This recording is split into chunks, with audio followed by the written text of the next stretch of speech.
The Timeline is a Blue Wire podcast.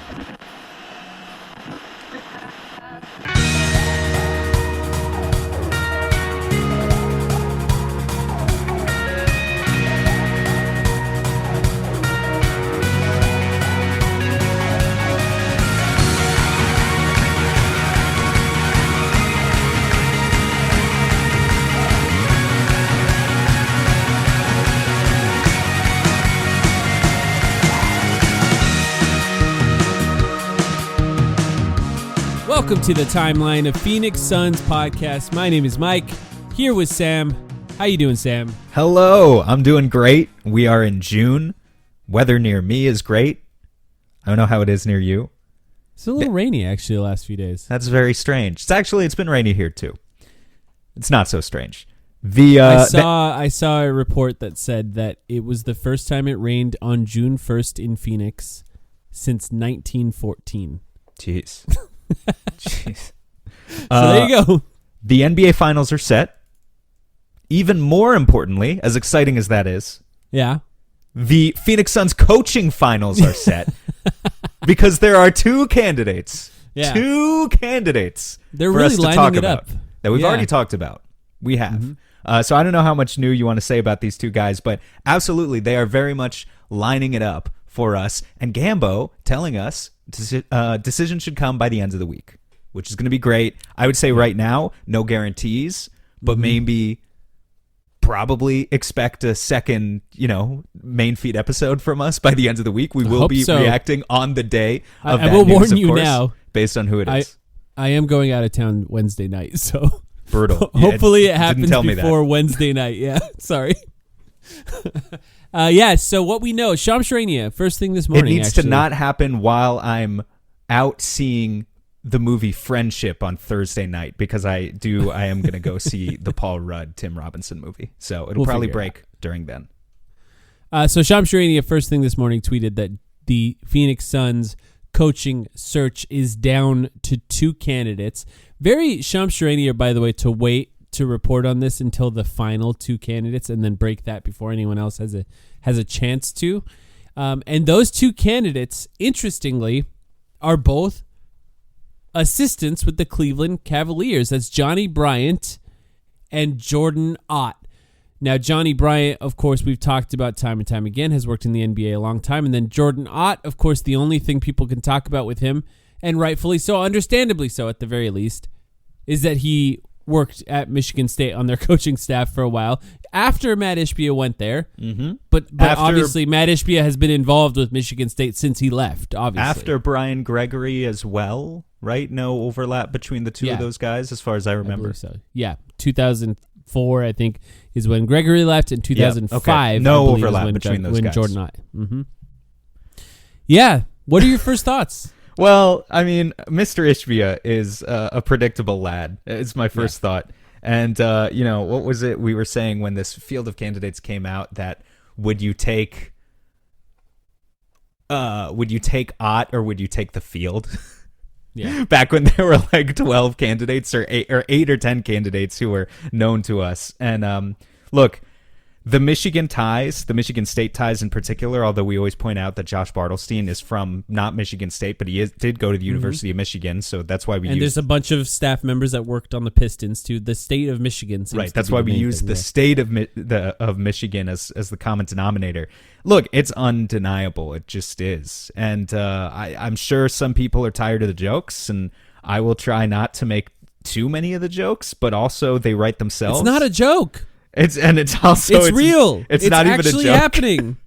Right. So, yeah, I mean, Ott, it could be a tremendous coach, but that is always going to loom over his tenure if he is selected. It's going to be like a guilty until proven innocent type of gig, I think, if Jordan Ott is to get it. He sort of has to prove himself as a good coach, and certainly he can be, but not just someone who went to the same school as Matt Ishbia.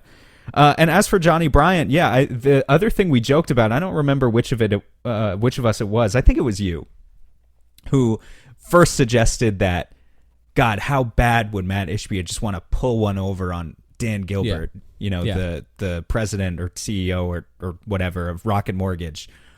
to be able to poach one of his top assistants. You know, how just like, what does the press say? I'm not even sure the press cares.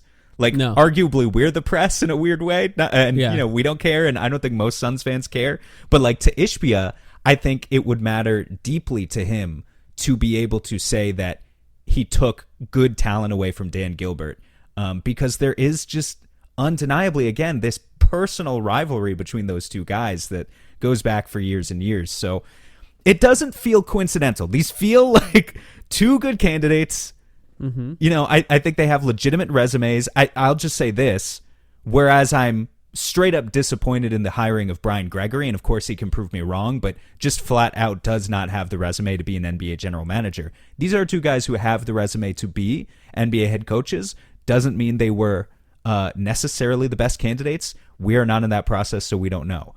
I do have to wonder, and I was texting with you earlier today, just like, you do feel for Chris Quinn a little bit, or at least you wonder what he's saying in these interviews, because he was reportedly in the final 4 or 5 candidates.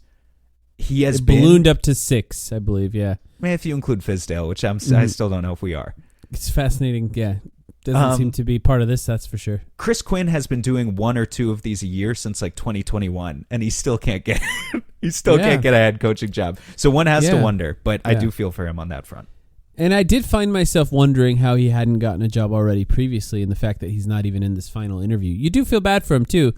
I think the surprising ones, and then I want to talk too about what you're saying about Jordan Ott in particular, but the surprising ones that aren't included, Fizdale, we had no idea like how real that was. Really, only one person reported that he was part of the last interview process, but he's clearly not going to be part of this process. We know the 2 names, and they've been confirmed by people outside of just Shams Charania as well, including Gambo.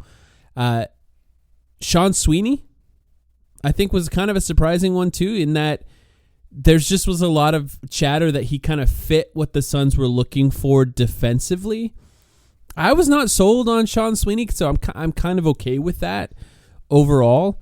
Chris Quinn, I did kind of believe him, but I do think in some ways having guys that have worked at multiple teams across the league is kind of interesting, that you get a different kind of perspective over their time in the league. And, you know, Chris Quinn, for all of his pluses, including the fact that he played in the NBA, which I think is definitely a plus, you know, he has only worked at one organization. And I don't know how much, I guess you learn the good things about the Miami Heat, but I'm not sure how much that teaches you how to sort of start a culture from the ground up with Phoenix. I still think he'll probably be a good coach at some point.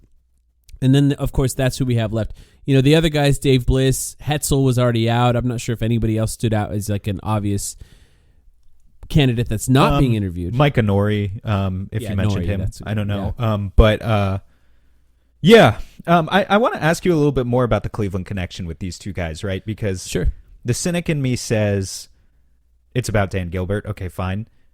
However, Cleveland was also a very good basketball team this year. Now, I know they did flame out early in the playoffs, sort of embarrassingly early. I don't think that is the type of thing that would reflect on a team's top 2 assistant coaches, right? It's I don't know. I mean, who knows the impact that each of these guys have? Yeah. But shut up. But they were injured. I mean, they were.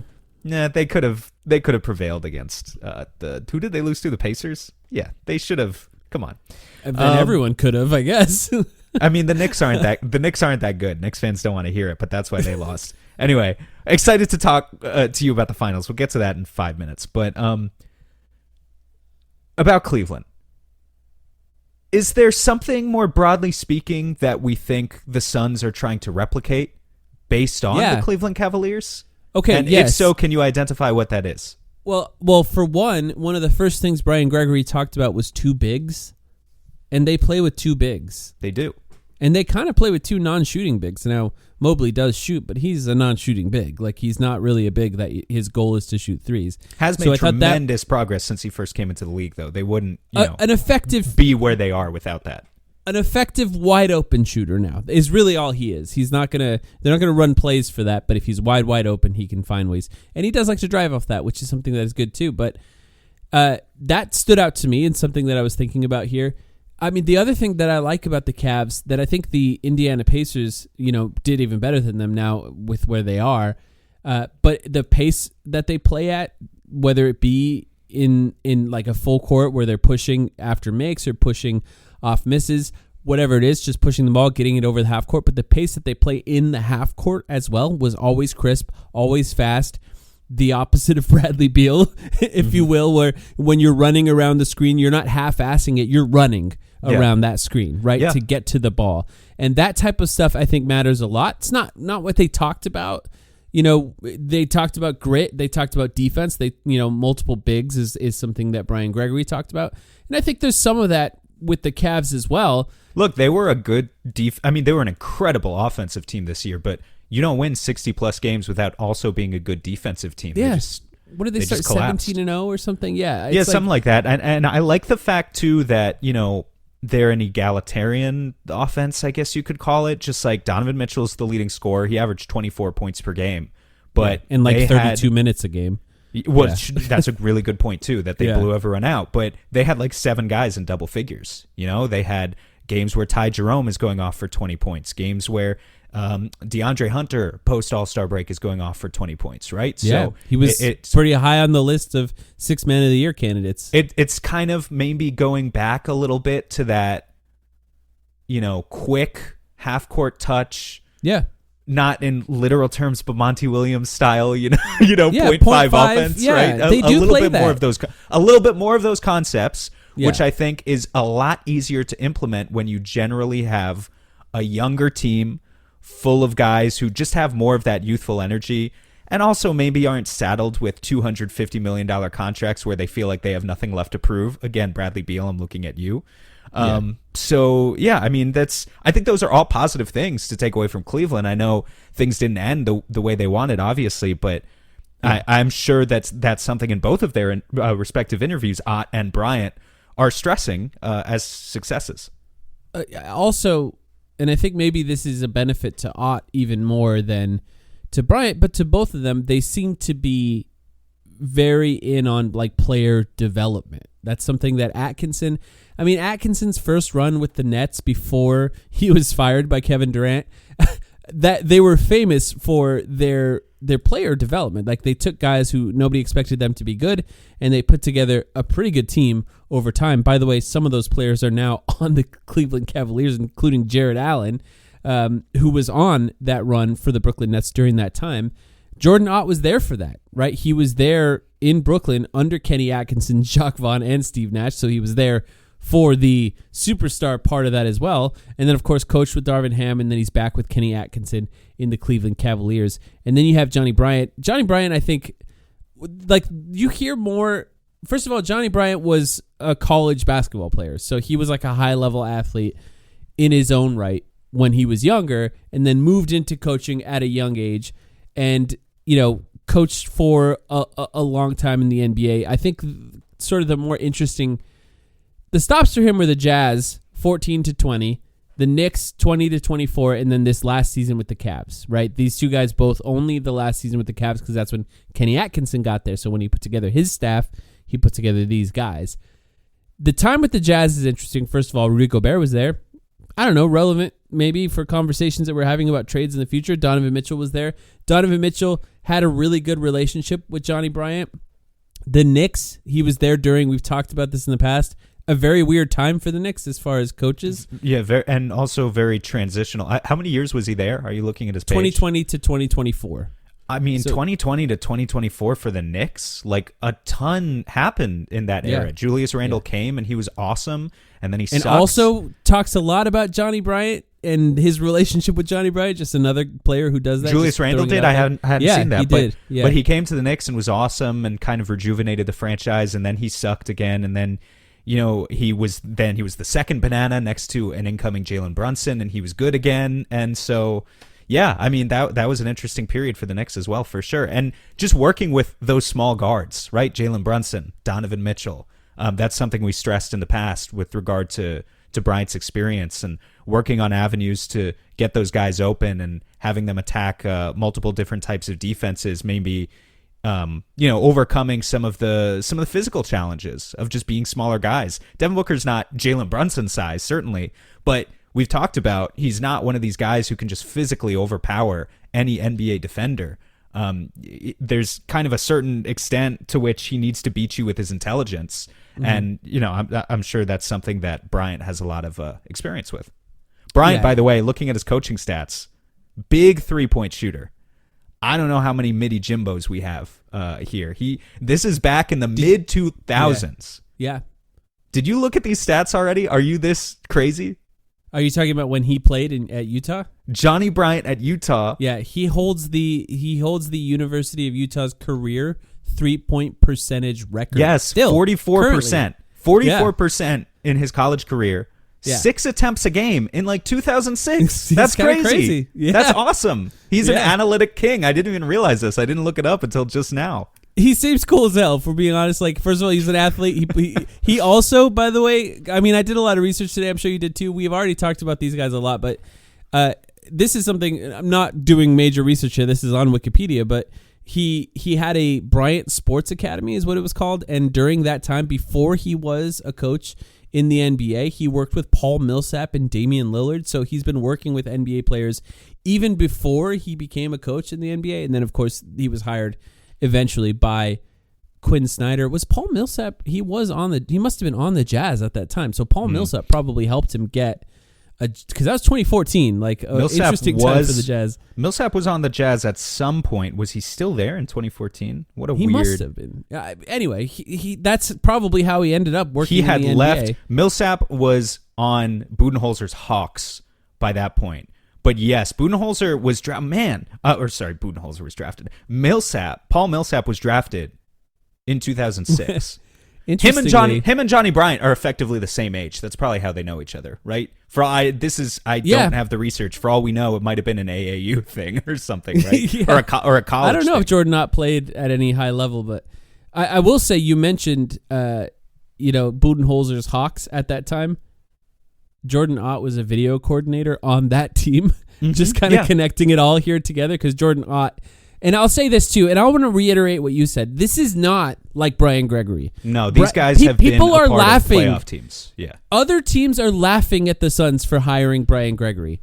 Jordan Ott was just interviewed for the Charlotte Hornets job last year. Like, he is an actual. Brian Gregory wouldn't have gotten a job. I'm not even sure he would get a college job at this point. He wouldn't have gotten a job in the NBA at any other NBA team. We know that for sure.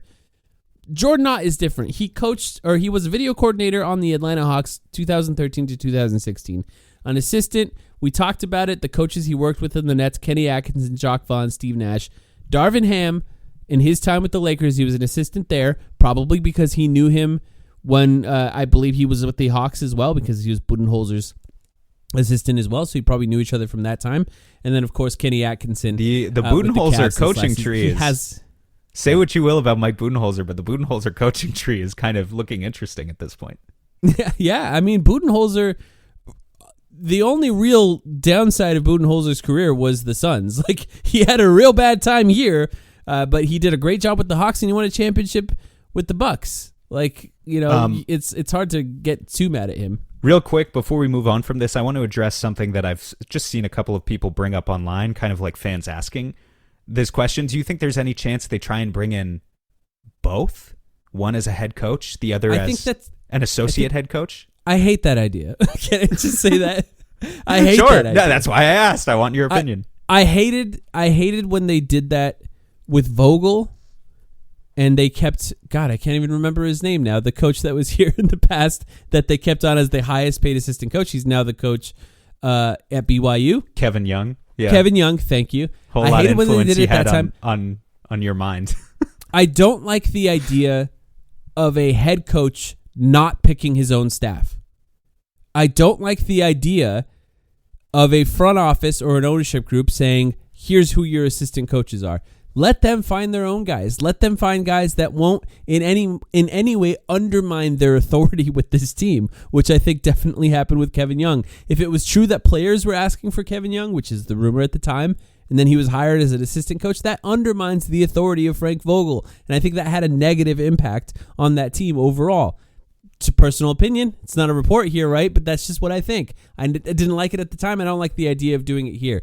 Hire your head coach. Let them pick their own staff. Let them pick who those guys are going to be and allow them to cook however they want to cook. I think that's a reasonable point. I was just going to say, honestly, for myself, that like if I was one of these guys, what? That it's funny. It is two Cavs assistant coaches from them. No. Well, yes, it is funny, but like if I'm them, I'm taking the head coaching job, presumably because the money is awesome. But if the top assistant money is like fine, so or whatever, I'm sticking in Cleveland.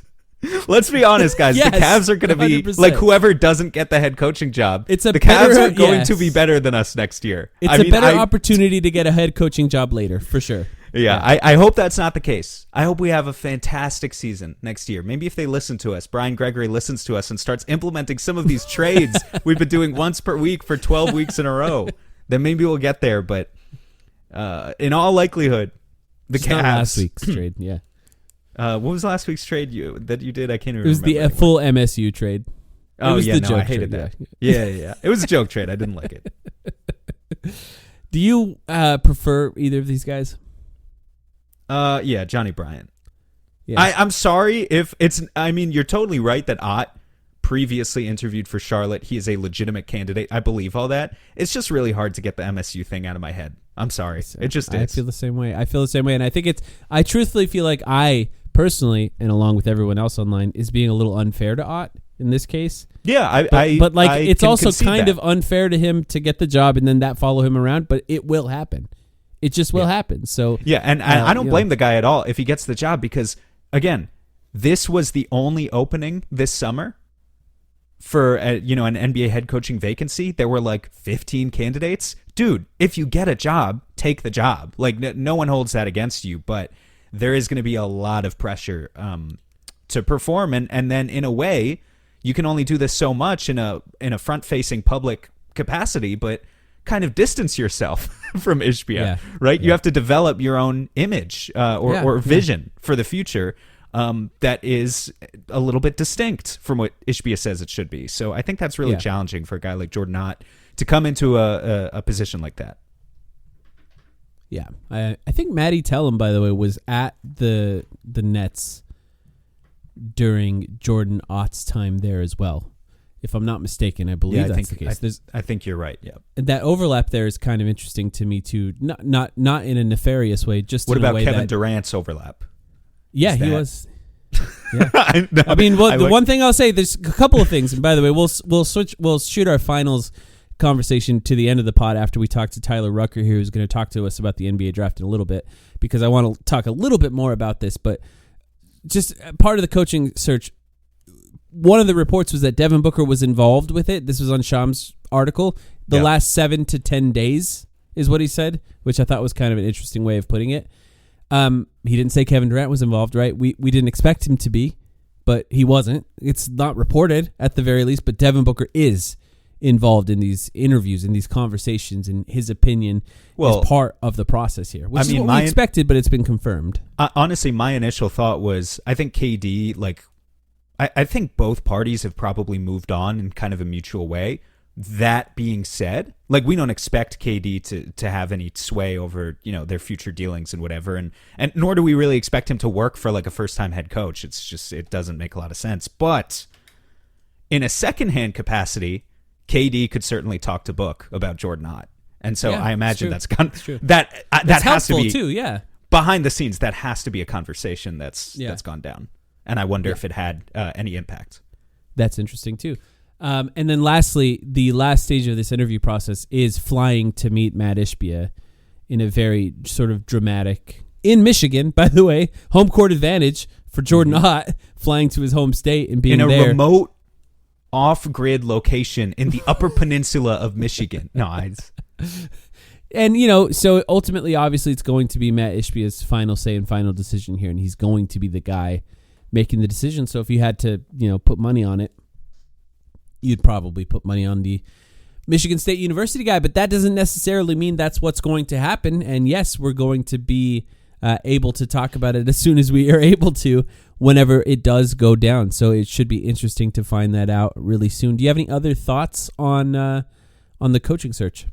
No, I think we talked through all of it. I'm just really excited to get it over with to a certain extent, so that like we have more pressing issues. We're about to talk about the draft right now. Yeah. I'm really excited to bring Tyler on. I've been looking forward to this for a while. I want to talk to a smarter draft person, and also, just the two of us in our conversations can look at more and more unique ways to get Bradley Beal off of our basketball team and to start moving forward towards a more sustainable future, right? Yeah. There are more pressing issues than the coach. I'm excited to welcome in a new coach, but that is only a prelude of what's to come. All right, we'll take a quick break, and when we come back, Draft Talk with Tyler Rucker.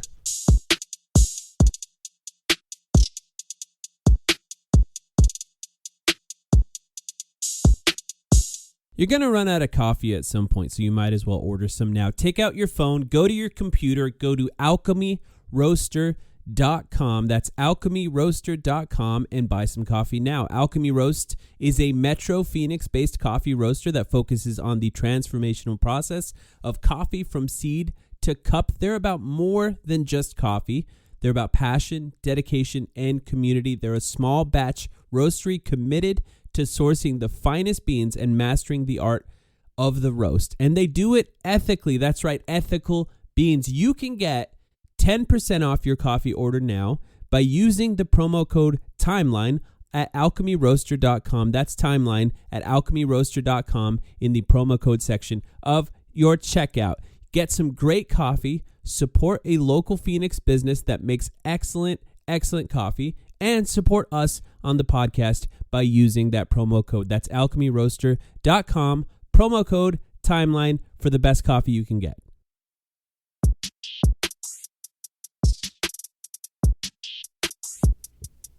All right, joining us here on this podcast is Tyler Rucker from No Ceilings, where it's draft season all the time. How you doing, Tyler? I'm doing great. Thank you guys for having me on. It's an exciting time of the year. A little chaotic, but exciting. Yeah, I'm sure you got a lot of work that you have to do this time of year, so we appreciate you taking some time to join us to talk about one of the last picks in the first round here with the Phoenix Suns. I do have a question, Tyler. When you get to this point in the draft process and you've kind of been looking at these guys for years and years and years, is part of you just like get it over with these guys already? Like I'm already thinking about the 2026, the 2027 NBA draft, or is there more excitement? I think there's a little bit of both. I mean, sometimes it's like, okay, how much more film can I watch at this point? But then I think you also get to a point where you just like have a random thought at this time of the year of like, okay, I've been puzzled by this guy. Why can't I get a clear mind about him? But it's more exciting for me this time of the year to kind of start like thinking about who's going to fit where and where they could fit with the team. Because now we have the order and everything from the lottery, a while back. But now you get to kind of like, oh, they could, I wonder what their board's looking like. I wonder what options. And then the intel comes in, and that's where the fun stuff starts, taking place, trade rumors, all that stuff. So I think it's definitely a time where I'm like, oh gosh, I can't even watch any more film right now. And then you get the itch, and then you hear some teams interested in one guy, and you're like, what? That's a little earlier than I was expecting. So it's a little bit of crazy stuff right now, but yeah, definitely can get hey, let's get this over with. Let's get to the draft. When you are doing mock drafts, how much of it is with those thoughts, and like how much of it tries to be predictive, and how much of it is just you trying to put together what you think is the guys in the right order? Or do you like try to factor in when you hear about teams that are interested in players and assuming that's where they're going to go in the draft? Yeah, I think at first I always try to kind of go like, hey, this is who I think would be like the options they could go in. And then I think when you try to get more closer to the draft, and I think you got to take into team considerations like, hey, what's their free agency situation look like? What's the current situation where if they have, not a lot of salary cap with this new CBA and everything, I think these picks are becoming more important than ever. So I try to kind of, keep an open mind. And then as it gets closer to the draft, you're obviously, talking to scouts and people around the league to kind of get some breadcrumbs about like, hey, what do we think is going to happen here? Who could be on the board? Who could be an option? So I always try to keep an open mind about like, hey, these could be the names. Like, yes, I prefer this way, me sitting on my couch and whatever or whatnot. But I think you also got to think like, hey, what makes sense for a team construction? Tyler, as we talk about what makes sense for team construction, I don't think this is blowing up your spot, but it says on your profile, you live in Phoenix. Yes. You're not a Suns fan, but you do live in Phoenix. And as someone who lives in Phoenix and presumably has many people in your social circle who are, do talk about this team and are fans of this team, what's your outsider assessment? And we have, all sorts of specific questions to ask you about, like, certain ranges that the Suns could be in. But what's your outside assessment of where the Suns are going into draft night? It's actually a little bit of a surprise. They do have 2 of the 59 draft picks, which I feel like for them is a pretty good place to be starting out, picking at 29 and 52.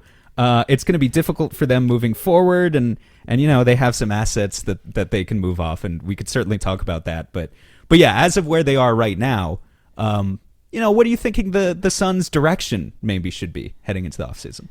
Yeah, it's a tough one. I got a lot of close. I always pay attention to all the NBA teams, and of course, being here in Phoenix, I'm paying attention to the Suns because when the Suns are good, this place is hopping. It's great for the NBA and for just being here too. But I got a lot of close Suns friends, and I feel like every time I talk about it with them, they need a hug. So I feel for you guys right now.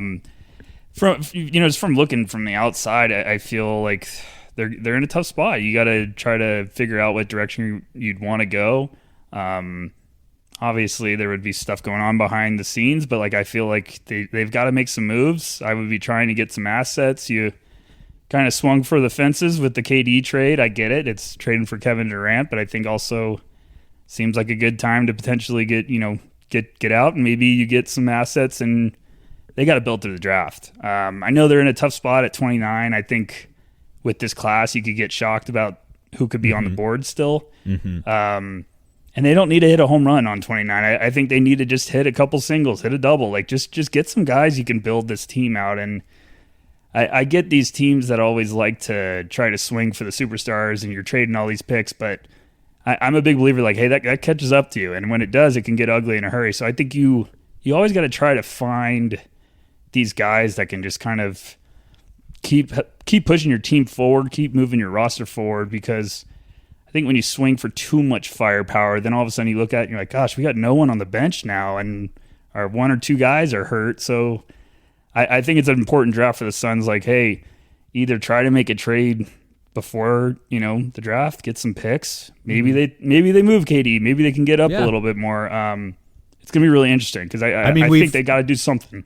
We've talked about it a lot with moving KD. Just real quick, and I'm sure Mike, you want to jump in, but your anticipation level too regarding kind of, I guess, just the state of the NBA and transactions, anticipated transactions this summer, waiting on Giannis, waiting on KD, because of course we're all sort of waiting on Giannis to an extent to see what the market will be for KD.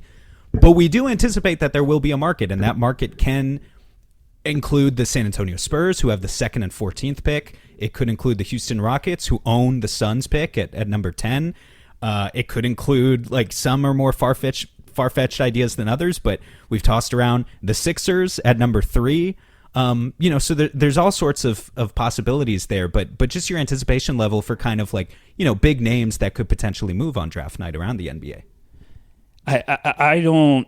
I haven't heard anything. I haven't asked around about that because this is just the time of the year where I'm like, hey, let's just focus on the draft for now. And then if someone wants to bring up, hey, do you hear about KD? I'm like, yeah, let's talk about it. But I haven't done that. But from me looking from the outside, I don't know how they can't trade him. I think you have to because that's your only thing that you could potentially get some assets for. Now, I know I love Devin Booker. I love watching him play basketball. I know how Suns fans feel about him.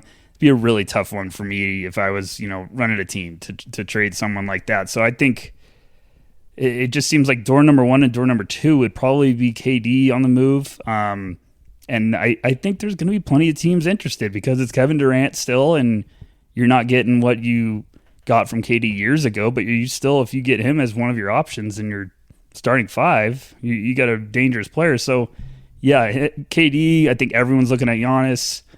I think there could be a lot of fireworks with this draft, especially near the top, because that lottery kind of shook things up where people are like, well, do these guys need this pick up here? So I think everyone's looking at San Antonio, but a lot of storylines that I think are going to be interesting to kind of see, pan out as we move forward this month.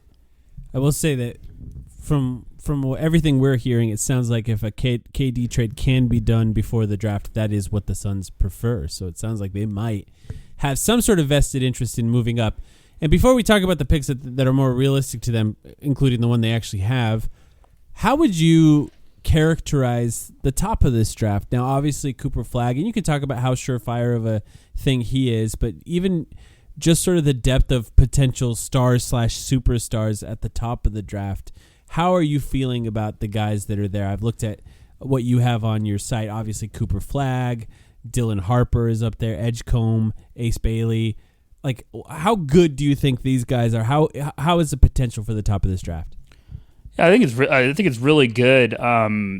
It's kind of, they've got some star potential, and this class was getting all this hype coming into the year as like, hey, the last year's was a bit of a downer, but just wait till next year. And it's going to deliver. Like, there's some really fun talent all over the place. I think with the guys at the top, it's kind of a different type of star. Like Cooper Flagg, obviously, just versatile, really smart player. Like he's going to be the easy one, and it's one of the better prospects I've scouted since I've been doing this. And then you get back, like Dylan Harper is. I don't think he's a consolation prize. I think Dylan's that good of a player. He's 6'6", about 215, and he's tough. I think he's got some nasty defensive upside too that Rutgers leaned on him a lot this year to kind of run the show. So I think he might surprise people on the other side of the ball this year, even as a rookie, which is hard to do. And then, there's guys that have massive upside like Ace Bailey. A lot of people have questions about his shot selection, but it's also, he just does some stuff. You shake your head like, how did he pull that off? So, and then Edgecombe. Like Edgecombe's a nasty defender with great athleticism. So I think you get a little bit of everything when it comes to the top. And then after that, there's some guys that could really make an impact early on. It's a fun class. There's a lot of depth in that first round. It took a little bit of a hit with the withdrawal deadline, but I think there's still some really good options all over the place. I do want to ask you about your thoughts on not the withdrawal deadline, but just kind of, I suppose, this change that we're seeing in college basketball. I mean, with the NIL money, obviously, I believe the players should be able to profit off of their labor. But we are seeing potentially a hit to depth in a way that we haven't before. Again, Mike and I are not draft guys, but it is like, even for us, we were starting to get into this process of doing some light scouting for who might be there for the Suns at 29. Something we've talked about a lot is just the idea that regardless of at what position it is, this team needs athletes. They need guys with motor, guys with, energy. And a lot of the names we were throwing out, even like a week or two ago, guys like Yaxel Lendeborg or Miles Bird are now not going to be there anymore. And so compared to a normal draft, like, how much do you think that impacts the value of a late first round, maybe early second round pick right now? And I mean, like, just one article that I saw, Jonathan Gavoni over at ESPN, I think he said that 18 of his top 100 guys from last month dropped out of the process within the past month, which feels like a big hit to depth. Yeah, it was kind of like writing on the wall as you heard the buzz. Like, even starting at the combine, you kind of started to hear some names that people were expecting to maybe go back or were leaning that way. And you're like, whoa, man, we could get ugly pretty quick here. And I think it was one of the lowest names of early entry candidates in a long time. So it was kind of, this could get shallow quick. And it was tough because it looked like it was going to be kind of a gold mine in that top 40 where it was like, man, you can get a really nice player around like 38 or something if you even move back a little bit at like the end of the first round. Like if you're a team like Phoenix, maybe you'd look smart. But I think it's going to be interesting because I understand why these kids are going back.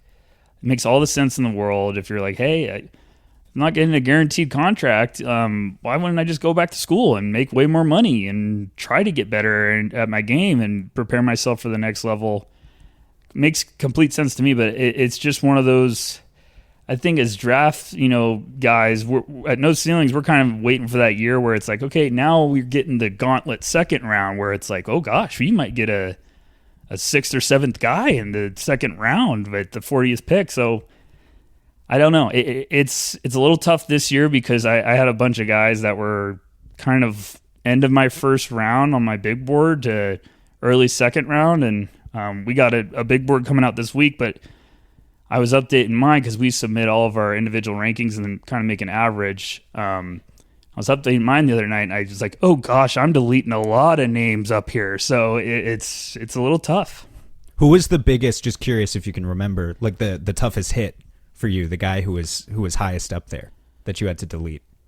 It was probably LeBaron Philon. He kind of was a little bit of a shock. It was one of those. He worked out for the Suns. We saw actually. Yeah, and I think we had him actually. We might have had him in one of our mocks this year going to Phoenix, and I actually was like, hey, that could be a nice fit for both sides. Philon was one of those where it was shocking, and then I kind of sat and thought about it, and I was like, you know what, this makes a lot of sense because he's just going to get so much more playing time now because Mark Sears is out of there. He was a senior guard, so that was the big one for me, and I think it makes sense that he went back because he could get way better in a hurry and really jump up next year's class, and the guard depth next year is a little bit more shallow than this year, so him and Yoxel Lindenberg, as you guys brought up earlier, that was another one I thought I would have loved him in Phoenix. That's so big. Yeah, he's just so huge. I mean, to your point about drafting singles and not going for the home run, right? I think there's just something about taking a guy who's like coming out of college, just 6'9", 240. That was so attractive to me. I agree, especially when it's someone like Yoxel too. Like he's just checks a lot of boxes in different areas. Like he can pass a little bit. He's got some nastiness. I'm a big buyer of those guys too. That's like, hey, it's January or February in the season, and he's mouthing at the opposition and going to war. It's like, okay, you want those guys that are fired up for a road trip game in the dog days. So yeah, he'll be a good one. I like that he went back because scouts that I talked to were like, hey, I really like him. I want him to go back and go up, like just transfer up to a tougher, competition level. So I think he's going to be a fun one this year. Yeah, I found myself watching, even though the Suns have zero chance, unless they move up in the draft, I found myself watching a ton of Colin Murray Boyles' film just because, for the same reason, just a massive dude who played in college. Like, how big can this guy be in the NBA? Since we're talking about names, though, I want to bring up Cedric Coward, because this is a guy that Suns fans, 2 months ago were like, hey, maybe he'll be there. And now it really post-combine, it doesn't seem like there's any chance that he's going to fall anywhere close to where the Suns are. How high do you think Cedric Coward could go in this draft? Yeah, he's kind of the belle of the ball right now. When you ask scouts and people around the league, he's just had an unbelievable combine process. It is a really cool story. Like he started at a D3, he's kind of worked himself up, and only played like 6 games this year. He had like a shoulder injury, but everything I've heard is just he's been interviewing great. And you kind of when you get all these breadcrumbs and they're very positive in different areas, it's like, oh, okay, here we go. This one's going up in a hurry. So I don't know. I think he's a bit of a wild card right now because I've asked some people and they're like, I could see him going in the top 15, and we're all shocked a little bit, but not really. And then you could also see him going in the 20s. So that's the fun part about once you get past the top tier of this draft is I think there's a lot of guys that have good talent that some teams think of them way higher in like the top 20, and some think late first round. So the mock drafts are all over the place. Yeah, you really can't find a lot of consensus with the mock drafts. No. Yeah. And you know what? We at No Ceilings, we do like a war room style mock. So like we all get together on a Zoom and we kind of nominate players for each pick. But we've had mocks where it's like, wait, we've got him going 26th. We had him 12th last time. What are we doing here? But it's just because it's fit, and there's just so much variance there's not a lot of variance when you get to certain tiers, I guess, in that first round. I think there's just, even a team like the Suns, you could be surprised about the names that are on the board. Well, and to that point, is there anyone, I don't expect you to have your big board in front of you, but is there anyone that you expect, based on maybe your conversations with other scouts, probably will be there around 29 that you think would be just personally like a great steal, that you might have higher on your personal big board? Oh, come on, man. I've always got my big board. It's like I walk around with it in my hand these days. No. It's funny because I'm just looking at names like there's a couple international guards. I was going to ask you, who's your favorite for the 5th draft in a row, there's like 8 French people in this draft, and it doesn't have to be one of the French guys. But I was going to ask if there's just like an unknown international project somewhere, or maybe not even a project, but one of these guys that you like more than the others, because oftentimes that's where I feel like I don't really know where to start. Even though I respect the body of work and the fact that they're going up against grown men compared to what the college kids are doing. It's funny because there's a lot of really good international prospects in this class that I think the public's a lot lower on than when you ask like teams, they're all very high on. So that's why I'm like, this year is going to be even more fireworks because people are going to be like, what? He's going there? Like Ben Serap's a lefty guard over in Germany right now in Ratio Farm Ulm. He's playing with Noah Essengay, who's kind of been mocked as like a lottery pick right now. But Serap's Israeli-born. He's Goran Dragic. If I'm going to give Suns fans a little, like he's that type of shifty, smooth, really, really good playmaker. The shot just needs to come around consistently, but it's not ugly. It's just I see like 29%. Yeah, it's not. Freeze. He had like a little bit of a heater to start the year, and I think we all kind of looked around like, oh, this is going to be fool's gold, isn't it? And then cooled off a bit, and then kind of has been playing a lot better. So he could be there. Nolan Traore's. He's from France. I had no idea how to pronounce that name, so I'm glad that's what I'm here for. Exactly. I mess up on names and I talk about these guys like all year round, so it's okay. He's a wild card to me because I think he might go much earlier than people are ready for. But if he was there for the Suns, like he was a projected lottery pick, top 10 guy to start the year, and then just kind of been one of those classic like. Struggled a little bit, and he's starting to play better now, but just young kid playing against grown men. And it's the shooting probably. Yeah, it's everyone just freaks out about it, and hey, it's one of those where I think scouts love him still. So yeah, I'm trying to even think some other. There's just a lot of really. Hugo Gonzalez is a guy that like would be really fun with the Suns, but I don't know if they would go that direction because he's a little bit more raw and just upside swing. We got a Big Ten general manager now, so I'm not sure that's happening anyway. Yeah, there's a guy at Michigan State. I gotta ask about him. Sam's gonna hate. I just do this every segment now, but Jace Richardson, post combine, like there's a chance he's there at 29, right? Like it's not completely out of the question. It's really not, and it's not anything against Jace as a player, but. We had a guy on our team went and scouted him in person this year, and the first thing he told me, he's like, he can play. There's no way he's 6'3". I was like, really? And he's like, yeah, there's no way. And then scouts kept saying that, and I was like, wow. So it was kind of the combine. You're always anxious to get measurements of like the top guys, and it seemed like everyone was like, what's Jace gonna measure? And then when he asked around after 6'1", yeah, he was not 6'3". Yeah. And I even asked one scout, and like I was like, hey, "What do you think of the combine so far?" And it's just the first text I got back was "Poor Jace." So it's just I've seen this too many times where that type of stuff does matter to these guys, like to these teams, and you could be surprised that you fall a little bit in the draft. And he's really talented. All year, I just kind of thought like this would be the perfect end of the first round type of player where you're like, man, how did we get Jace at this pick? And it's like, well, because he's a little undersized and teams were just uncomfortable with that. And it's the way the league is right now. They want bigger guards. So, yeah. But he's really smart player, really crafty, really good. It's just, that's tiny these days. So I think it wouldn't shock me if he's there. If he's there, the Suns are taking him. They're going to take 29. him.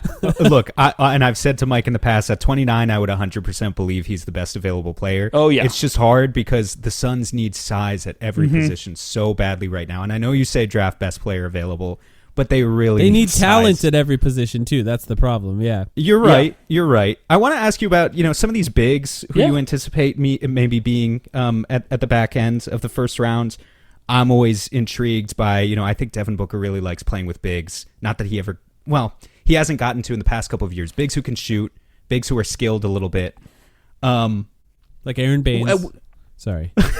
Aaron Baines. Shout out. I Baines love rocked, that. man. I love Frank Kaminsky, Dario Saric. There was a string there where a few years in a row we were just getting Sam just means white bigs, I think. Yeah, and so to that end, Tyler, talk to me about Maxime Reynaud and Ryan Kalkbrenner, two more white bigs. And if you have in terms of the shooting potential, I'm particularly interested in Kalkbrenner as a guy who, on the surface, I feel like he's huge. Correct me if I'm wrong, Tyler. Won the Conference Defensive Player of the Year 4 times in a row. 4 times, and once in high school.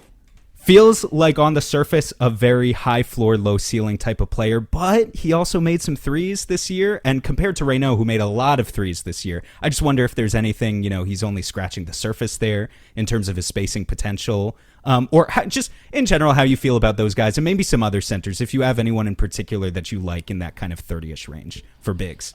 Yeah, I like both those guys a lot. I think they would be really good picks for the Suns. Kalkbrenner is one of those he's been in college forever, but he's don't underestimate him. He's one of those guys where this whole year, every time I'm evaluating, we're putting him on my big board, I'm like, I should have him higher. Look what he's doing. He's advanced numbers are off the charts.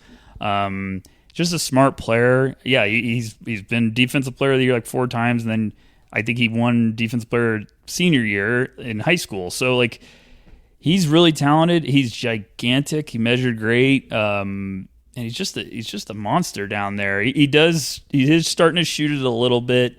I feel like I've had some funny Creighton fans saying hey, he's great, just don't watch him shoot threes in the YouTube comments this year. So I mean, Kalkbrenner would be one of those really good, smart picks. For a team like the Suns, they're trying to figure out their direction. I feel like Kalkbrenner would just be that's a good pick. We talked about it earlier, single or double. That's a good addition. You might get your center of the future just as your interior presence, or you might get an outstanding depth piece that is around for a long time. So right. I mean, he's 23, so he can kind of play probably right away too. Right? Yeah, you're getting the Aaron Baines vibes. What you're saying, the right. toughness, the size, because he's humongous, and I think he's also just, I think he's a tough kid. He battles. So you're getting a drop only defender in a situation definitely like that, right? Definitely going to drop one. Yeah. I mean, and so that's going to limit the long term potential. But I'm sure that's why he's in talks to go 30th in the first place. Right. I mean, that's where I think a team that has a specific plan for him with their system and everything. Yeah, he could make a lot of sense. But if you're getting him down there, you're probably hey, this is. If we're ever getting him as starter minutes and he's helping us, great. But I don't think you're going to be oh, we got a potential all-star here in Kalkbrenner. But he's just probably perfect with all this new CBA stuff and everything. I think if you could just get these serviceable bigs that build depth, I think it's great. I think it's a great pick. So he would be at the top of my list. Then Reynaud, yeah, he's a fun one. He'd be a great get. If the Suns could get him there, that'd be fantastic. I thought he was going to be an early second round type of guy that snuck into the first before the combine, and then I think he had a really good combine process. So it's tough now because going into the combine. What was good about? Sorry to cut you off, but what was good about his combine process? Because I wasn't familiar with it. I think teams, just from what I've been kind of told, like how he interviewed and workouts. You just kind of. I'm one of those hey, if one person mentions it, you're all right, I'll take that in consideration. But if a couple of people are saying the same thing, you're okay, that's getting around. So I don't know. The problem is that everyone this time of the year always likes to be hey, he's looked good. He might be moving up. And I'm okay, there's a lot of guys moving up. There's not that many picks. So who's lying here? And someone's going to slip through the cracks then. So he would be an interesting one for sure. I think for the Suns, say they do move on from KD and they're gonna like, hey, we're keeping Book, and you get Reynaud, like he'd be a great 1-2 punch for Book because he can step out and shoot the three, and then he's really fluid off the dribble. Like it kind of, me watching tape, he does some stuff. You're like, where the hell did that come from? So he's got a little nastiness to him. He'd be a very good pick for them if they could get him there, and if maybe they move up for him. You never really know. One more guy I want to ask about before we let you go here, and then Sam, of course, if you have something else here. I have one more question to not let him off the hook, but yeah, go ahead. Drake Powell. Uh-huh. Oh yeah, actually, I was curious about him too. So Drake Powell, this is another guy I feel like that seems like people are saying may move up from where he was projected to be drafted. He's 6'6", but he's kind of player that the Suns could potentially be looking for. He's young, so he's got potential, but his measurements, his shooting, he seems like someone who might be able to be a relatively good defender. I don't know. What's your thoughts on Drake Powell, I guess? He was one guy I was colder on throughout the year, and then I love getting to the end of the college basketball season because I'm like, finally I can catch up on everything, because it's just so hard to, you guys with the NBA, it's like, oh gosh, I still got to catch up on what's going on there. Drake was one when I caught up on his tape. I was like, okay, there's something here. I would probably swing. Like there's something to work with. He was a big time recruit. North Carolina had a tough roster going into the year, and we were kind of like, how's this going to work? Like, they got some vets there. Are they going to bench them for the stud freshman? And just was kind of gross from the beginning, but you watch his defensive stuff. If they drafted Drake and had him and Ryan Dunn, it'd be like the Temple of Doom. I mean, he could be a nightmare defensively. Like, he's so athletic and quick that side. Offensively, there's... he's not Ryan Dunn that way, but like offensively, there's stuff. There's stuff to work with. It's just, I think, needs some confidence. But like, he'll hit a turnaround jumper, and you're like, where the heck did that come from? Because it's just like an NBA move that's so fluid. So, it would be a player at 29. I'd be like, yeah, we could find something here. This could be a really good, valued pick. That would definitely be one where you'd need to have the long-term kind of thinking and development plan in place, right? And you're not really expecting much out of year one. Really young. Yeah. This is another thing I've talked about with Mike, right? Like, if they do trade KD and if there is another first-round pick in this year's draft coming back in that package, it kind of allows you to hedge your bets a little bit in the sense that you can draft a guy for the future and you can also kind of draft a guy for next year. So it would be fun to be in that situation if they could be in that situation. The last question I have for you, Tyler, because you've sort of told us about a few guys who you think, oh yeah, that would be a good idea. That would be a good idea. But I want to know, honestly, what's the most puzzling thing you think the Suns could do generally in their position on draft night? Aside from maybe, I don't know, trade the pick for Landry Shamet or something that they've done before. Trade out of the draft entirely. Every time they trade out, I'm like, what are you doing? You just keep kicking the can. Like, puzzling. I maybe guess like Walter Clayton. I feel like I like him there, but I also just don't know if it makes sense. I don't know what the direction is with this team right now. Like an undersized guard. Shooter. Yeah, that's what. Yeah, that's what. I'd Walter be like, Clayton is, right? And I really like him, but I'd be like, how's that going to work with? Like, are you getting rid of just everyone? Like, or how's that going to work with? It would just be kind of a puzzling. Like, I don't know how this is going to work. And it's not that I really like him as a prospect, but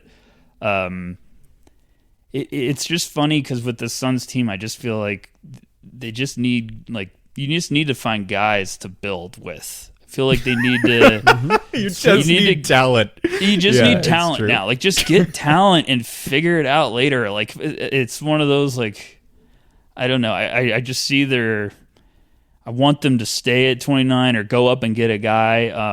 If I was them, I would be trying to trade KD for a pick higher, and then my dream would be like, you get up into the top 15-ish. I'm just say throwing they a get number. 10. Yeah, from Houston, that's for fun. example. Let's have fun with that. Yeah. If they got 10 and they could keep 29, and you get Drake Powell at 29 and a heck of a player at 10, now you're rolling a little bit. Now you just kind of got some gas in the tank. Who would be the guy at 10 you would recommend?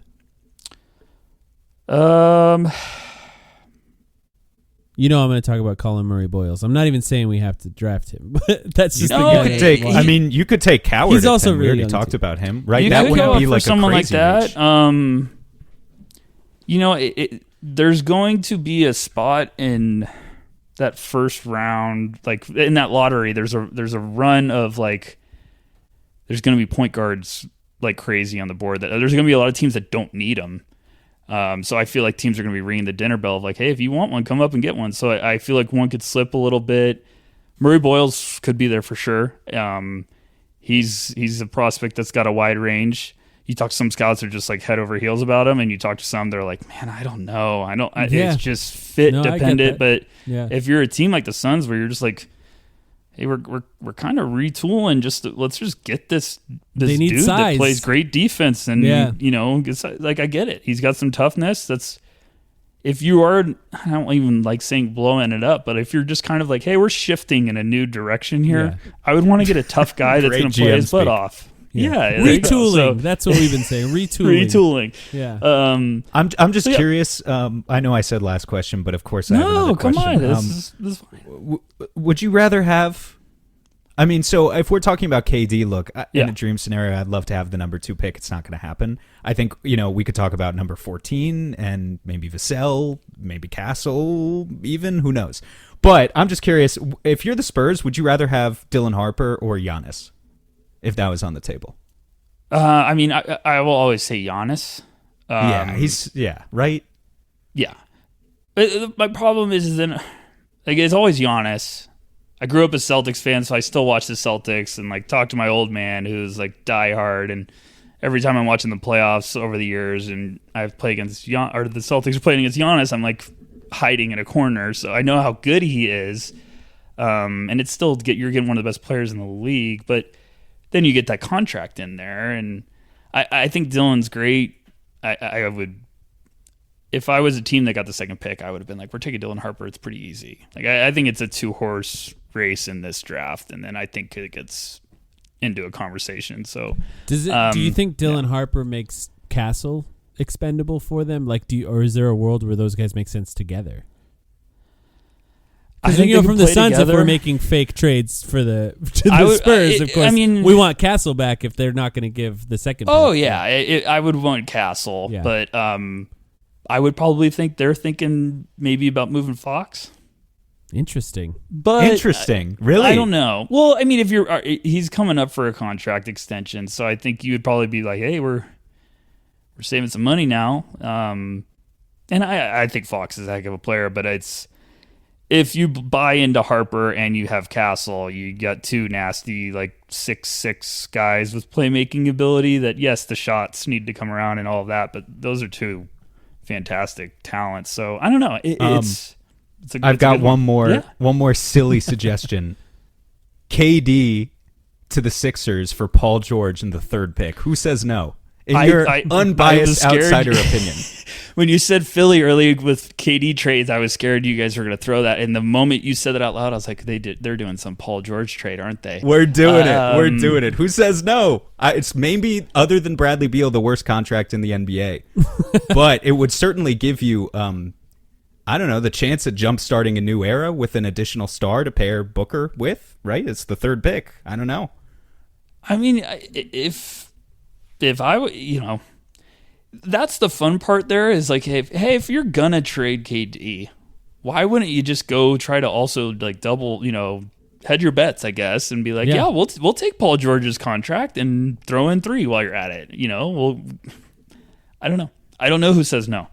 I also really don't know what Philly's belief in their own ability to compete is right now, like regarding Embiid's health and all that. Like obviously they have to be pretty confident in order to go out and get KD. Also, Ace Bailey kind of scares me a little bit.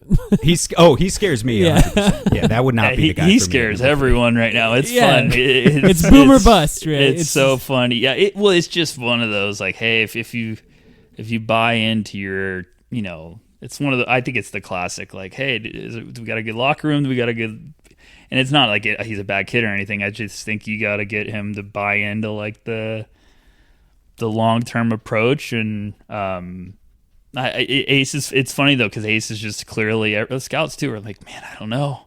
Like, I love him, but I just don't know. I think it's the one you probably wouldn't sleep great that night, but you'd be like, I hope this works out. You get me promoted or get me fired, right? Yeah, exactly. You're probably like, this is the one that might get me fired. So, it's just funny talking with you guys, because like I sit here just as a NBA fan, and I'm like, what the heck are the Suns gonna do? Like, because I would just be calling everyone like, what would you do for KD? Yeah, I think they are. Yeah, and I think that's exactly what they should do, but. I think they would be really smart to try to dangle him around and be like, where can we get to in this draft? What can we get up to? He's going to look to control his own destiny, as he has, to an extent, the right to do, obviously. But I do think he doesn't want to play with 19-year-olds, so he's probably cool. Well, right? Yeah. But I do think it benefits the Suns that it's not just like there are good teams that got bounced early in the playoffs, like Houston. There are teams that got bounced not so early in the playoffs, but have established relationships with Kevin Durant, like Anthony Edwards with Minnesota, or the Knicks. There are teams that could come kind of out of the shadows, like San Antonio, right? Like there's a robust Detroit, market. Maybe. Yeah, there's a robust market for KD, and I do think. Some people are acting like they won't get anything for him. They'll get something for him. Oh, they'll always get something for him. I think your point's spot on. I think those teams are going to be, sitting at home with a bad taste in their mouth, and I think the Suns have an unbelievable opportunity right now to almost, in a weird way, I hate saying this, but like get overpaid for him. Mm-hmm. And it's more just because I think like the value was going downward because it was just kind of like, okay, we're seeing him getting older, but now it's like, well, you could get Kevin Durant in the mix for a team that just got bounced early. I would be calling Houston like crazy, and then I think the Knicks, I would have called them probably last night and been like, hey, how are you feeling? So I think Houston is just the one team I keep looking at like, that makes all the sense in the world. And I think that they would have some good stuff to talk to the Suns about. Or have you guys made any fake trades? We've made so many. What's your favorite? Green. I mean, I like the Spurs. If you can get Castle in 14, like that's an awesome package, something like that. Yeah. We've talked. Look, dude, we've done so many. I've done. One where since like March we started doing one fake trade every episode weekly. Yeah, so, I love that. Yeah. Yeah. We've done a lot of like kind of Ishbia brain trades. But we're gonna do one after this segment. Actually, Sam's gonna do where one. we try. So like we try and not just do a one or a 2-team trade, but something a little bit more fanciful, where you can kind of find a way to get like a second quote unquote star. Trey Young or next Sabonis, to Booker. Or, We've looked at Trey Young, Sabonis, Markkanen is another one we've traded for. All sorts of guys, man. At this point, with Houston, it's just. Jalen Green can be in the trade if that's the team. He cannot go to Phoenix. It has to be to a third team. And then you have to find a third team that actually wants Jalen Green. So I think that would be the challenging sticking point there. But otherwise, I think Houston could be a solid partner for sure. Yeah, absolutely. I had a very spirited debate with my son's best friend, and I was just like, Houston calls. They want KD. What would you ask for? And it's just fun. And I was like, I would not want Jalen Green anywhere near the city, but we could talk about the other pieces. Yeah, exactly. So it's just going to be that's who I would be thinking they're probably going to try to get up there, and I would be trying to see if you could get 10 and kind of get some energy back with the roster. Tyler, tell everyone where to find you, where to find No Ceilings, and what's coming up for you. I'm at Tyler_Rucker on Twitter, and then NoCeilingsNBA.com. We cover the draft year round. We talk about guys that are going to go to the top 5 to two-way guys. We're trying to give everyone their proper spotlight, and then we've got a draft guide coming out actually later this evening. 300 pages. The man worked on a draft guide that was 300 pages, so please go read it. Yeah, it's got advanced numbers, shot charts, player cutouts, all that stuff. So we worked hard on it this year. But yeah, thank you guys for having me on. This was a blast. Yeah, thanks, Tyler. Appreciate you.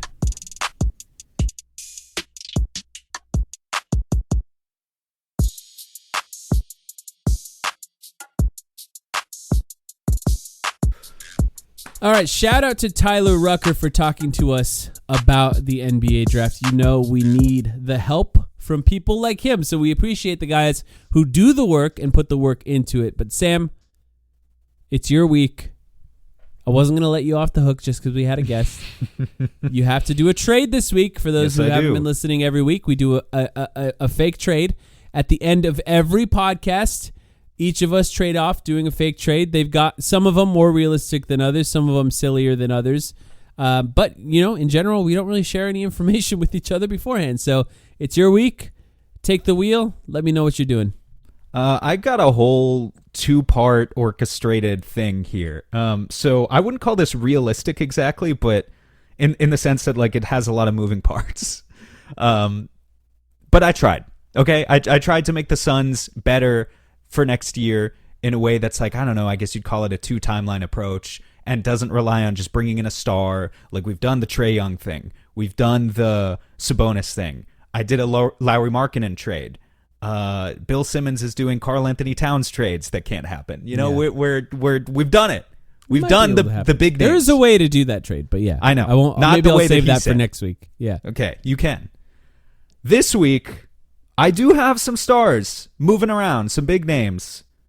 And here's the deal. It's a 4-team trade. This is going to start as a 4-team trade. That's only part 1 is the 4-team trade. We're going to move Kevin Durant to the Minnesota Timberwolves. It should not be a shock to anyone. This is a team we've talked about in the past. But when we've talked about them, it's been kind of in the boring capacity of if Minnesota really wants to compete with, say, San Antonio and maybe the Knicks and these other teams that are in the KD conversation, right? What can they give straight up? They can give Julius Randle and Jaden McDaniels, or I don't know. If Julius Randle opts in, yeah. Okay, or an option, yeah. Naz Reid is going to opt out, right? So that's not really an option. There's just not a clear, concise vision for what a 1-to-1 Minnesota trade looks like. But I think some interesting things happened now as Minnesota got bounced out of the playoffs that make this kind of interesting. So this is a 4-team trade. The Minnesota Timberwolves are team number 1. They get Kevin Durant. The Los Angeles Lakers are team number 2. And I do have to give you credit here because I'm biting off of an idea that I know you already had for part of this. Okay, so you should not be too shocked. I know what's coming here. Yeah, the Lakers. I know part of what's coming. The Lakers get Rudy Gobert. Yeah. Okay. I'll do the other teams before I justify that. The Phoenix Suns are team number 3. They get, or do you want the mystery team first? Mystery team? Sure. Yeah. Mystery team. All reliable team number 3, the Orlando Magic. Bring them in. Bring them in. While. It's been a solid month since we've included all reliable in a trade, but here they are again. Team number 3, the Orlando Magic get Austin Reeves, Dante DiVincenzo, and Rob Dillingham, and that leaves your Phoenix Suns as team number 4. The Phoenix Suns acquire Jalen Suggs, Dorian Finney-Smith, Shake Milton, salary filler, the 16th pick in this year's draft from the Orlando Magic, and the 17th pick in this year's draft from the Minnesota Timberwolves. Interesting. Now, let me go in team by team. Austin Reeves for them. That's interesting. Let me go in team by team, okay? Okay, yeah. T-Wolves, what do you get? Kevin Durant. What do you give up? Gobert and DiVincenzo, basically. Look, Gobert does so much for them as, a steadying defensive presence. That's why the Lakers would be interested in this, because they need a guy exactly like that. And if you're Minnesota, you're losing that. However, let's be honest, he averaged 6 points per game in this year's playoffs. Kevin Durant and Anthony Edwards have a pre-established relationship. Those are two guys who respect each other a lot. You have a center in Naz Reid who can just come in and step in and do 80% of the Rudy stuff. Stays. Yeah, if he stays. Which, by the way, I should mention, they have second apron issues too that they may be able to get out of just if guys opt out. Yes. But there are other ways for them to get out of it if they absolutely need to. But if they can bring back Naz Reid so that they don't, lose all of their size, And like the other thing is like they don't have to be a finished product after a trade like this either. Like they could pivot around and see if they could flip Julius Randle for something. But like Kevin Durant is obviously very good. And honestly, just imagine a starting five. Like if I'm the Timberwolves after this trade, I'm saying, Mike Conley, sit down. Your time is over. Mm-hmm. And, you know, just Anthony Edwards, Jaden McDaniels is my shooting guard now. Kevin Durant, Julius Randle, and Naz Reid. That's the starting five, and everyone's 6'10" or crazy, above, yeah. except for Anthony Edwards. That's something that they could legitimately do, and they would have a ton of scoring talent on that team. So the Wolves, it's obvious. Lakers, I think it's obvious. They give up Austin Reeves. Lakers fans really love Austin Reeves for good reason. He's a good player. They need a center who can hold it down defensively and provide them all the physical stuff. More in Gobert, who's still really good at those things. And can catch lobs, right? Can catch lobs for Luka. And and also make up for all of Luka's defensive liabilities. They need that more than they need Austin Reeves being third banana, where, let's be honest, a lot of his touches now, he's still good. Like, he could be great, but he's, you know, his touches are eaten by LeBron and Luka. They just are. So that's the Lakers. I think there's a good chance they trade him for a center this year no matter what. If they're trying to get, like, I mean, let's be honest, but Gobert is like an all-star level center. Like, that's what we're talking about in this, you know. And he's under contract for 3 years. Yeah. At a lower rate now, it's $35 million a year, which in this economy is not terrible. Mm-hmm. I mean, it's good. I would say. I think when he's older, but yeah, it's good. When you have two guys who process the game at the level of Luka and LeBron, you can afford to have a guy like Gobert out exactly. there. Like his offensive liabilities are really like, you just watch what the centers in Dallas look like after Luka was there. You realize just how much he created for those guys, and I think someone like Gobert would really benefit from having someone like Luka. Okay, let's process it from the Suns, because I know like listeners don't give a shit about the Lakers. You guys want to know why the Suns would do this. You got to justify the trades, though, but yeah. Jalen Suggs is awesome. I think he's awesome. Hurt all the time, though. I know. I wouldn't say all the time. Has an injury history is how I'm selling this. Okay, I love him. We're you know I love him. I as a player. I don't know if I want to use the word generational. Maybe that's an overuse, but like has the potential to be a generational perimeter defender. Yeah. Who also has, based on his production in the last couple of years, again, potential to get up to 18, 20 point per game scoring. That could be in his future. As like, it's not a guarantee, you know, and like 25 point per game kind of superstar, probably not going to happen. But Jalen Suggs is only 23 years old. Yes, you're right. He does have an injury history. Yes, he's also entering year one of a 5-year extension next year. So you really want to make sure that medical report clears. And also, because of that, Orlando likes him. Like, allegedly, they're really only great when he plays. Allegedly, they're good when he doesn't play, but they're great when he plays. Yes, allegedly he's supposed to be a big part of their rebuild. But I'll get to the Orlando piece in a second. For the Suns, Jalen Suggs next to Devin Booker. I mean, oh my God, like his defense would be incredible. Dorian Finney-Smith, after the joke you made all those years ago, it's just destined to happen. Right there, bringing in those two guys ups your defense like so much. If you're the Suns, like so much more length, so much more athleticism from Suggs, not so much from Finney-Smith, but the length from Finney-Smith. Both of those guys would step in. I like Finney-Smith is still a good shooter. Suggs, okay, or it's a work in progress. But the other big thing here, and this is where I really want to get to part two. I'll do that in a minute. You're getting 2 more picks in this year's draft. Yeah. In 16 and 17. And the reason I did this, I think this is interesting. Like, it feels like a Matt Ishbia move to me to maybe not so much prioritize like the long-term thinking. I'm trying to think of a way to say this that doesn't sound derogatory. But like maybe doesn't, you know, Matt Ishbia, I don't know if he wants like 2028, 2030 and 2032 first round picks. If he could get 2 first round picks right now, that might look pretty shiny to him. And honestly, it looks pretty shiny to me as well in terms of the things that you could then turn around and either use those. Remember, we've talked about guys like Cedric Howard, Rasheer Fleming. I don't know. They finally have the pick high enough to get Jace Richardson from MSU. Well, also we've talked about all sorts of prospects who might not be there for them at 29, but certainly would be there at 16 or 17. And I think if you had both of those, you can even hedge your bets by taking, you know, you could take a Bender 22-year-old. and Chris. Yeah. Well, yeah, you could take a 20. Shut up. You Yeah. could take a 22-year-old NBA ready guy like Rasheer Fleming, and then hedge your bets with also an 18-year-old in Drake Powell who has like all the tools and like a project play. So you could do that sort of thing. I will get around. Or try to get a point guard. Try to get a big. Like you don't have to just focus on wings. I'm going to go there. I'm going to go there in a minute. But team number 4. Let's just talk about the Magic angle of this because they are losing Jalen Suggs. Clear. Like I said, they signed him to a 5-year extension. They are desperate for offense, and I think Austin Reeves... And he's a good fit with them, actually, yeah. I'm giving them not just Austin Reeves. I'm giving them Austin Reeves and Dante DiVincenzo, which true. is kind of just filler because he needs to make the salaries work, but also is a really good shooter. And I think Orlando... He'd be the best shooter on the team the moment he gets there, for sure. If you already have Paolo and Franz, and you can be a great defense, even without Suggs, they have the tools to be a great defense because they were for half the season.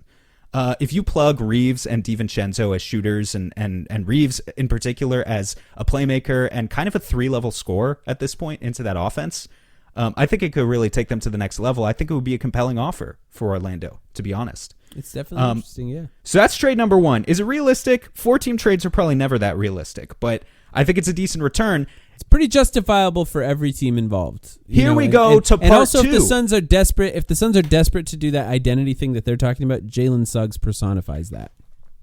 So here we go to part 2. And now you've got, if you're the Phoenix Suns, you've added 2 gritty defensive guys to your starting 5 in Suggs and Finney-Smith. You also have 2 picks, you have 3 picks. You have 16, 17, and 29. And now what you can do, in particular, if you're out of the second apron at this point, maybe you've booted Bradley Beal off the team. Maybe not, but if you have, then even more avenues are open. And now, on draft night, all sorts of other opportunities are out there for them. For example, let's say you're frustrated at the fact that you didn't get a center in this trade, right? You need a better center than Nick Richards. We know the Suns are interested in a better center than Nick Richards. They tried the whole, we're going to get a center for $5 million and see what he can do. It didn't work. Nick Richards, he could be their backup next year, whatever, but he can't be their starting center. So, once you have 3 picks, maybe some more teams would be listeners on these Grayson Allen, Royce O'Neal type packages, right? And so let me throw a few things at you. Would you do Grayson Allen and the 29th pick for Mitch Robinson? The Knicks do not have a pick in this year's draft. And I think, even though they just went to the conference finals, the idea for them of having a young, cost-controlled asset for the next 4 years, a better to grow alongside their core, could be interesting. Would you do Grayson and 29 for Mitch, and then still have 2 picks? I would definitely consider that. Another player that is injury-prone but is awesome when he plays. The defense, I mean, at this point, we would be entering, I think, the territory of, oh my God, their offense might be horrible. But their defense, with Suggs, Finney-Smith, Mitch Robinson, Ryan Dunn, this roster is looking pretty good defensively. Yeah. How about this? For a little bit more offensive pop. What about Grayson Allen, Nick Richards, and the 17th pick, or the 16th pick, one of them? You go ahead to Toronto, and you ask for Jakob Poeltl. That's interesting. The Raptors, I would argue, are still rebuilding. They only have 1 pick in this year's draft. Now, it is a top 10 pick. But they have no other. To be fair, has good rim protection numbers. It's not terrible. He's a rim protector. He can move the ball. I think he's the type of center Devin Booker likes to play with. He's a smart big. Not a shooter, but has the other stuff. Yeah. Would you do that? Grayson, Richards, and a pick, and you'd still have others for Poeltl. Would make you better next year. I would do that, And then one last one. This is the biggest quote unquote swing. It's not a massive swing, but it would beef up your offense by far the most. What if you just combine both of them? Grayson Allen, Royce O'Neal, and the 17th pick or the 16th pick to Chicago for Nikola Vucevic. That one's less exciting to me. Okay, that's okay. I mean, that's good to, obviously good to hear. a more versatile offensive player. So it would definitely help, but he's old. He's just older. He is kind of old. The other 2 guys are younger in that. He just had a really good, interesting. He just had a really good offensive season.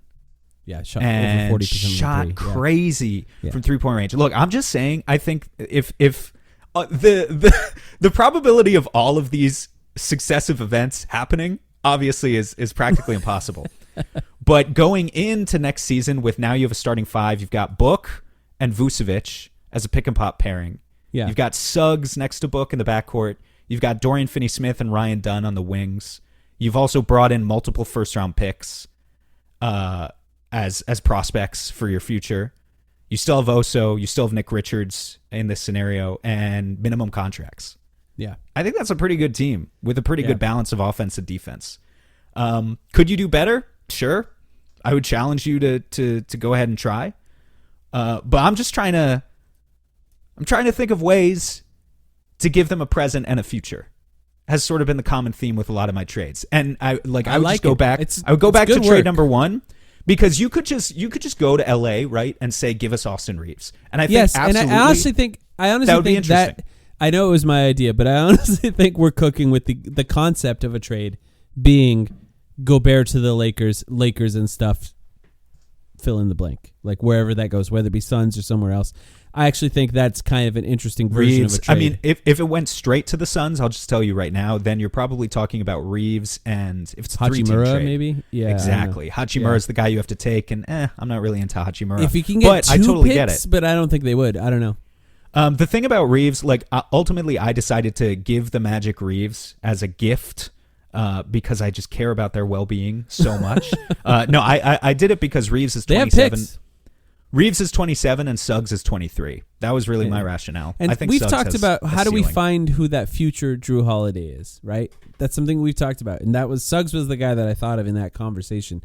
I still believe that there's potential for him to be, if he's healthy, a high enough level role player in that role where it's like not quite a role player, like it's somewhere between a role player and a star. A superstar every role player. championship team needs a guy like that. So I think it would be hard. guy.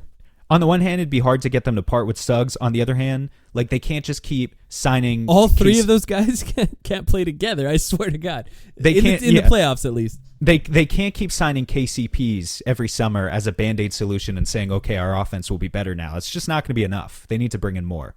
Yeah. I think Reeves would go a long way for them. So that's my trade.